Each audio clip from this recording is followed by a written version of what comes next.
రాజాది రాజు రాజారెడ్డి మనవడు రాజశేఖర పుత్రుడు ఎడుగూరి సంధింటి జగన్మోహన్ రెడ్డి విచ్చేస్తున్నారు.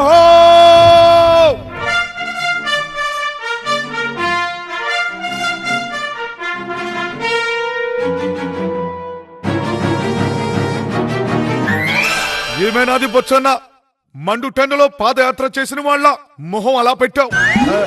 మరేట్లేమంటావు? సొమ్ములు లేవు. సొమ్ములు లేవా? మన రాజు ఖజానా ఖాళీ అయిపోయింది.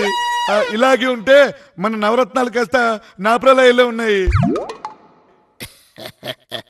సున్నపురా అయితే బెటర్, మైనింగ్ చేసుకోవచ్చు. ఏమి విజయసాయి, ట్విట్టర్ లో అయితే పొద్దస్తమానం పిట్టలా కూస్తూనే ఉంటావు, మరిక్కడ నోరు మెదపవే. మన ఖజానా ఖాళీ అంట. ఖజానా ఖాళీ అయినా మనం బెంగపడాల్సిన అవసరం లేదు. నా దగ్గర బ్రహ్మాండమైన ఐడియాలు ఉన్నాయి. ఇలాంటి ఐడియాలు చెప్పే జగనన్ననే జనజాన్ స్రవంతికి 16 నెలలు దూరం చేశావు. ఏదైనా మంచి ఐడియా ఉంటే చెప్పు విజయసాయి. అది చెప్పడానికే కదా నేనున్నదే. నవరత్నాల్లో ఒకటైన అమ్మ ఒడి పథకం కోసం ఏం చేశామో అప్పుడే మర్చిపోయారా? మనం అమ్మ ఒడి పథకం ఇచ్చేది పేదవారికి. వాళ్ళు రోజంతా కష్టపడి సంపాదిస్తారు. సాయంత్రం అయితే చాలు కుటుంబానికి ఒకరో ఇద్దరో వైన్ షాపు తలుపు తట్టి క్వార్టర్ తాగుతారు. ఇది తెలిసే కదా మనం మందు రేటు పెంచాం. యావరేజ్గా ఒక్కో కుటుంబం నుంచి రోజుకి 50 రూపాయలు లాగేస్తున్నాం. అంటే నెలకి 1500, సంవత్సరానికి 18,000.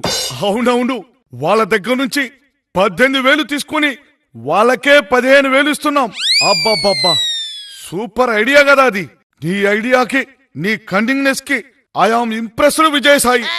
ఈ ఐడియాతో నవరత్నాల్లో ఒక రత్నం మెరిసింది.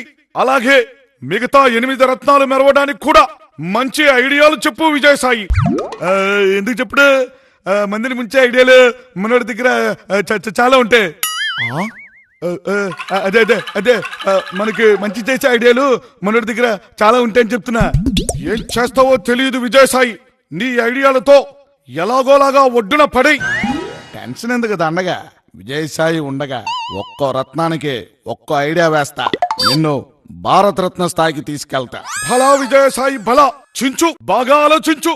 నా ఇమేజ్ బాగా పెంచు.